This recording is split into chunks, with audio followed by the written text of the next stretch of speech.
नमस्कार आणि welcome to the new blog of the Tanaya Nikhil. मी तनया, हा निखिल. तू बोलायच्यातच मी बोलली. आणि हे आमचे सकुड, आम्ही तिघं तुमचं अगदी मनापासून स्वागत करतो आपल्या आजच्या ब्लॉग मध्ये. सखीला अजिबात ब्लॉग वगैरे बघ सखी बघ सखी बघ सखी ती उठली. तिला सकाळी सकाळी पप्पाकडे जायचंय, पण आम्ही निघालोय पुण्याला. आम्ही दरवेळेस पहाटे 5लाच निघतो. आज जरा लेट झालं कारण निखिलची झोप नव्हती झाली, तर 6 वाजता निघालोय. बट पोहोचून जाऊ 9 वाजेपर्यंत, कारण की एवढी काही ट्रॅफिक वगैरे लागली नाहीये. सखीला मात्र खूप कस तरी होतं, कारण तिला तर रोज सकाळी उठून ते कुत्रे आणि गाई बघायची इतकी सवय लागली की ती सारखी निखिलला म्हणते घे मला, हम हम. ती सांगते चल मला घेऊन, पण तिला कळत नाही आता ते नाही दिसणार लवकर. सखी पी सखी. जय महाराष्ट्र, जय महाराष्ट्र. नाही, आम्हाला नुसतं अम्मा आणि बुबूचं पडलंय आता. ऍक्च्युली ना काल मी शूट करणार होती. इतका पसारा होता आमचा. आम्ही किती बॅग्स आणले होते आणि किती घेऊन चाललोय काहीच अंदाज नाहीये. तरी आम्हाला इकडे काही ठेवता येत नाही, कारण इकडे सखीचा बेड आहे, बाकी इकडे भरलेलं आहे, मागे सगळं भरलेलं आहे. आईन ते येणारे शनिवारी, त्याच्यामुळे ते उरलेलं काही जे सामान असेल ते घेऊन येतील. त्यामुळे आम्हाला जरा रिलीफ होतं की चला ठीक आहे, इकडे तिकडे होऊ शकतं.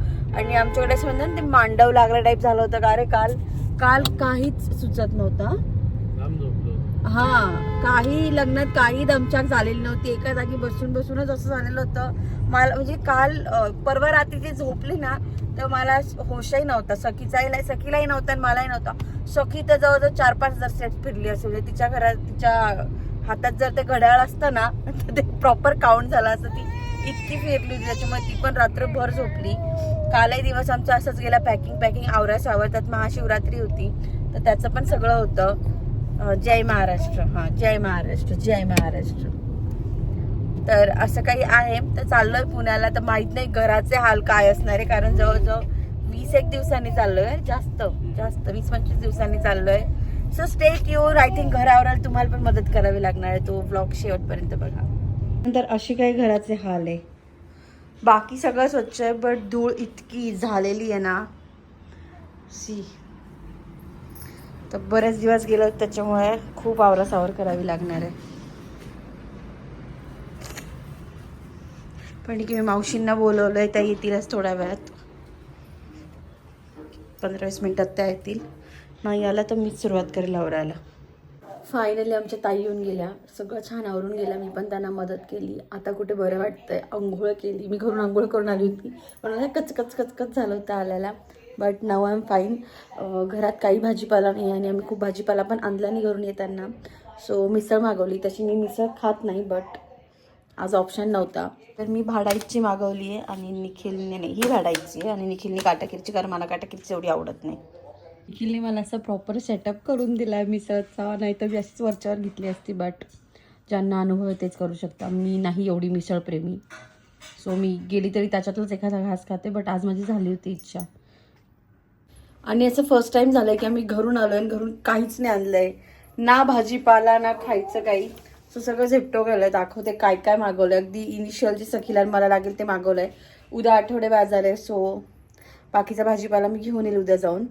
सो इकडे कोथिंबीर, द्राक्ष, लसूण, खाली ताकाचे टेट्रा पॅक आहे. आणि ही काय चवळी आहे, नाही सॉरी बीन्स आहे, लिंबू आहे, त्याच्यात सखीची केळी आहे, टोमॅटो आहे, भेंडी आहे, कढीपत्ता आहे, सखीला टरबूज आहे, कोबी मला आवडते म्हणून, आणि मला कॅडबरी पण खाऊशी झाली होती थोडी. इकडे सखीला स्ट्रॉबेरी आहे, मिरची आहे, दही आहे, ताक आहे आणि वाटाणा. सो हे बेसिक मागितले. उद्या जाऊन मी प्रॉपर भाजीपाला भरून आणेल. हिच्यात सखीचं तरी काम होऊ शकतं आता. ही सखी पुण्याला इतकी तिच्या पापाची झाली ना, एक तर आल्याला 4 तास झोप काढली.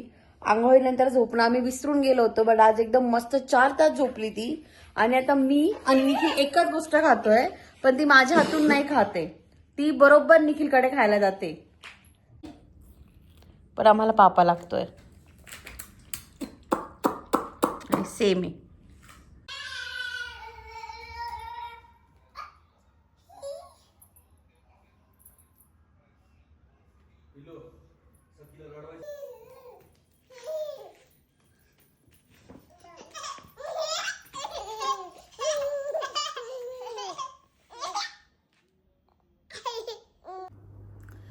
तर अजून घर आवरायचं खूप बाकी आहे. हळू बोलते आहे कारण सखी झोपली आहे.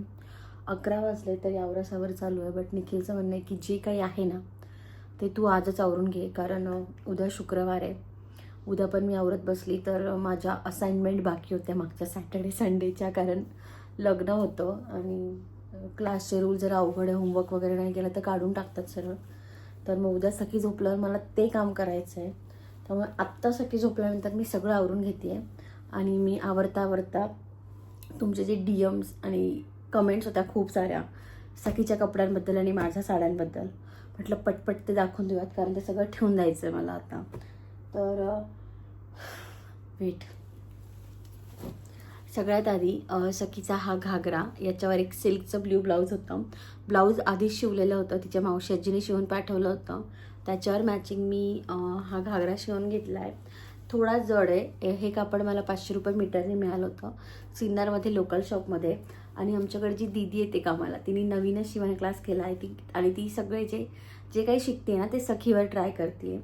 तर ती ह्या कपड्याचं शिवायला घाबरत होती, पण तिला म्हटलं चल बिघडला तरी चालेल पण तू ट्राय कर. तर प्रॉपर शिलाई देऊन वगैरे तिच्याकडनं आम्ही शिवून घेतला आहे. तर हा घागरा आहे. मस्त प्लेट्स वगैरे आणला आहे, तिने पहिलाच शिवला होता बट खूप सुंदर. आणि सखी कशी दिसत होती मी सगळे फोटो वगैरे ॲड करेल. खूप साऱ्या कमेंट्स आल्या होत्या म्हणून म्हटलं दाखवून देऊयात. तर हा होता सखीचा पहिला घागरा. त्यानंतर सखीला हा जो घातला होता हा होता दुसरा घागरा. त्याच्यावर खूप साऱ्या कमेंट आल्या की ताई तू तुला उलटा घातला होता, रिझन पप्पा. तर हा होता तिचा दुसरा घागरा. सेम त्याच पद्धतीने शिवला आहे. त्याचं कापड पण 1 मीटर होतं आणि याचं पण कापड 1 मीटर होतं. फक्त घागरा 1 मीटरमध्ये. त्यात ओढणी पण बसली होती. आणि ही आहे, मी पिन पण नाही काढली अजून, शिकवतो नको. आणि हे त्याच्यावरचं ब्लाऊज आणि ही ओढणी. तर ब्लाऊज पण आधीच शिवलेलं होतं. आणि हा घागरा आणि ओढणी दोघं 1 मीटरमध्ये झालं होतं. हे कापड मला 250 रुपये मीटरने मिळालं होतं. सोबतच हा एक वन पीस आहे जो तिच्या बर्थडेच्या वेळेसच तिच्या मावशीजींनी शिवून पाठवला होता. हा मला तिला हळदीला घालायचा होता बट तिच्या पप्पाला तिला ते ब्लॅक घालायचं होतं कारण तो ब्लॅक घालणार आहे. सो मी हा एक कपडा घेतला होता. आणि सेम जसा तो आधीचा फ्रॉक आहे ना त्याच पॅटर्नमध्ये मी त्या दीदीकडनं शिवून घेतला. ती हा वन पीस शिवायला खूप घाबरत होती. मग तिने एका साडीचा ट्राय केला. म्हणे दीदी तो मला जमला तरच मी हा शिवेल. तर तिने तो पण छान शिवला. हे 1.25 मीटर कापड होतं. यातलं ब्लॅक कापड खूप उरलं. बाही मला हे इथे पण लावायचं होतं बट ते नाही पुरलं. कापड असं उरलं, हे बाईचं नाही उरलं. सो हा असा एक वन पीस आहे लॉंगवाला. आणि हे कापड पण काहीतरी 250 का 300 रुपये मीटरने मिळालं होतं. अदर दॅन दॅट तिची ही जी नऊवारी आहे, आमच्या दीदीने नऊवारी पण शिवली होती बट तिचं ब्लाऊज नव्हतं शिवलं म्हणून तिला घालता आली नाही. बट उद्या म्हणजे ते आता शिवलं आहे तिने. शनिवारी आई घेऊन येतील तर मी तुम्हाला ते पण दाखवेल. शिवजयंतीला मी हे जे घातलं होतं याच्यावर पण खूप साऱ्या कमेंट्स आल्या होत्या. हे मी तुळशीबागेतनं घेतलं होतं 16 नंबरचं, काहीतरी 520 रुपयाला. आणि हा नंबर तिला परफेक्ट बसत होता, म्हणजे तिला अजिबात असं पायात वगैरे येत नव्हती. ब्लाऊजला मला 1-2 टिपा माराव्या लागल्या होत्या. आणि हा एक घागरा याच्याबद्दल तर बापरे मला इतक्या चांगला 2 महिन्यापासून कमेंट्स येत आहेत. तर हा वाला फर्स्ट क्रायवरनं मागवलेला आहे मी. याची लिंक हवी असेल तर देईल कारण हा ऑनलाईन आहे. हा पण काहीतरी 800-900 रुपयाला पडला होता. तर मी दीदीच्या लग्नाला घातला होता पण नंतर काढून टाकला.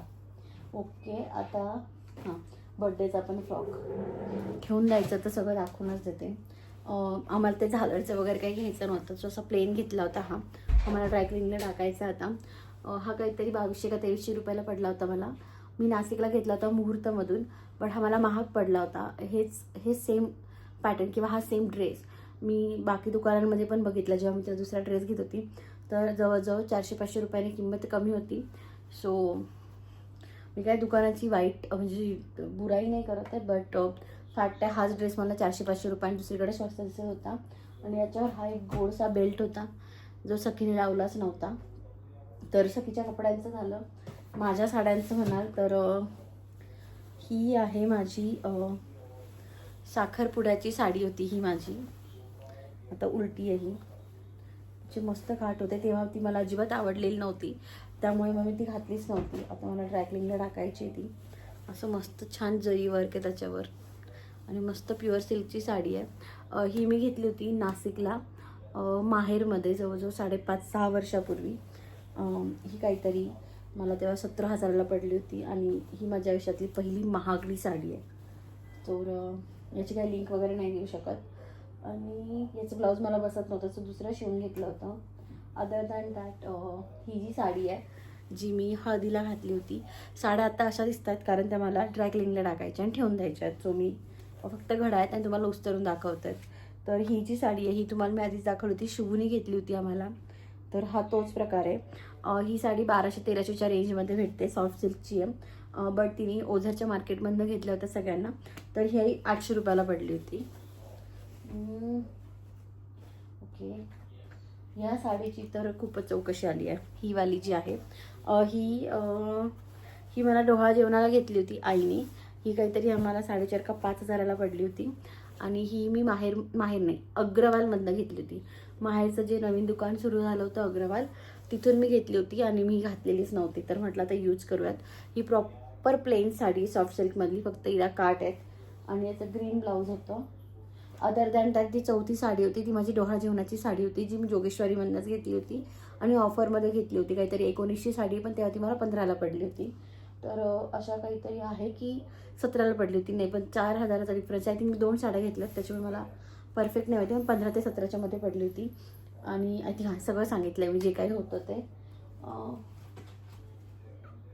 बस हेच काही जे होतं ते, ज्याचे तुमच्याकडे खूप सारे DMs येत होते.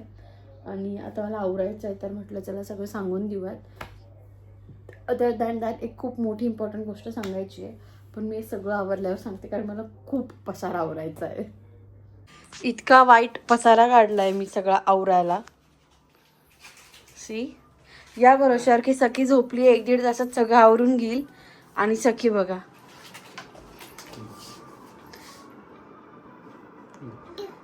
अचानक जाग आली आम्हाला, ती फुल एनर्जी तुटली आहे. आणि आता मी एवढं सगळं आवरायचं, बापरे. तर वाजलेत रात्रीचे 1:30. आमचं खूप लवकर आवरलं असतं. आता ऑलमोस्ट झालंय, 90% झालंय. 10% काय ते उद्या सकाळी करू. या मॅडममुळे जरा उशीर झाला आणि आता हिला इतका राग येतोय कारण हिला झाडू हवाय. ओ, इतकी झोप आली, बट तिला मला मदत करायचीच होती. घेते लेत रात्रीचे 1:30 आणि आम्ही ऑलमोस्ट तेवढा सगळा जो आहे तो कचरा निघालाय. बाकी आवरून झालंय, हे पण क्लिअर झालंय. मग अशा तुम्ही बघितलं तर की किती बॅग्स होत्या. इथे काय जे आहे ते निखिलचं उरलंय, तो उद्या जातो त्याचं आवरणार आहे कारण त्याला माझी लुडबुड नको होती. इकडे पण सगळं सॉर्ट आउट झालंय ऑलमोस्ट. आणि इकडे आमचं खूप लवकर आवरलं असतं, बट हे जे पिल्लू आहे ना, याला आम्हाला मदत करायची होती. हा रूम म्हणजे बाकी, कारण बेडशीट धुतलेले नव्हते, तर उद्या तर बेडशीट धुवून मग सगळं प्रॉपर आवरेल. बट सध्या सखी रात्री 1:30 वाजता पण आम्हाला मदत करायला तयार आहे. मध्ये तर ती एकदा आमच्याशी इतकी भांडली कारण तिला झाडू हवा होता. का रे, इतकी कटकट घातली तिने. पण ठीक आहे. ए बाबू, चला. हे सगळं तर झालंच, जाम झाली होती. म्हटलं जरा तेल डोक्याला बरं वाटेल. अदर दॅन दॅट मग अशी जसं मी तुम्हाला बोलले की एक महत्त्वाची गोष्ट मला तुम्हाला सांगायची आहे. तर DM किंवा मेल केल्याशिवाय कोणतंच पार्सल पाठवू नका. काय झालं होतं, मागच्या वेळेस मी एका त्यांची स्टोरी प्रमोशन केली होती, त्यांना चांगला प्रतिसाद मिळाला. सो त्यांनी न विचारताच लास्ट टू लास्ट वीकमध्ये घरी पार्सल पाठवून दिलं, जेव्हा आम्ही इथे नव्हतो. आणि पार्सल पाठवल्यानंतर त्यांनी मला मेसेज केला की मी तुम्हाला पार्सल पाठवलं आहे. मी त्यांना म्हटलं पण मी तर पुण्यात नाही आहे. ते बोलल्या ओके. त्यानंतर बरोबर 8 दिवसांनी परत त्यांचा मेसेज आला की तुम्हाला पार्सल मिळालं का. म्हटलं मी तर अजूनही पुण्यात नाही आहे, गेल्यावर बघते. आणि आज मी आल्यावर बघितलं, मला बरेच पार्सल आलेले होते.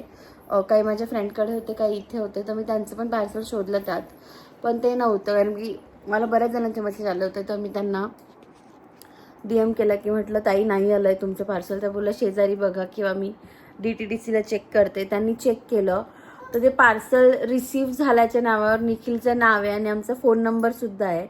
आम्ही दोघंही इथे नव्हतो तरी पण, म्हणजे ते मे बी ज्यांनी ठेवलं असेल त्यांनीच ते लिहून ते बाहेर ठेवून गेले असेल किंवा बाहेरून कुठे गेलं असेल किंवा ठेवलं नसेल, काहीच माहीत नाही. बट ते त्यांचं नुकसान झालं की पार्सल माझ्यापर्यंत पोहोचलंच नाही. तर DM किंवा मेल केल्याशिवाय पार्सल पाठवू नका, उगाच तुमची फसवणूक होईल. आणि गैरसमज पण असा होईल की मला पार्सल मिळालं तरी पण मी ॲड करत नाही आहे. सो DM किंवा मेल केल्याशिवाय कोणतंच पार्सल पाठवू नका. आता असं पण स्टोरी प्रमोशन ऑलमोस्ट बंद केले. सखी तर असं काय होतं जे मला तुम्हाला सांगायचं होतं. असा होता आपला आजचा व्लॉग. खूप छोटा पण नाही आहे, खूप मोठा पण नाही आहे, खूप धावपळीचा आहे. पण तुम्हाला जर आवडला असेल तर do like, share and subscribe. सखीच्या अंगात सखीला इतकी जास्त झोप आली आहे. ॲट द सेम टाइम तिला प्रॉपर खेळायचं आहे. ठीक आहे, चल आम्ही बघतो तिचं, कारण ती जवळजवळ 2 वाजत आलेत आता. भेटूयात आपण पुढच्या व्लॉगमध्ये. तुम्हाला जर आजचा व्लॉग आवडला असेल तर do like, share and subscribe आणि असंच प्रेम देत राहत आम्हाला तिघांना.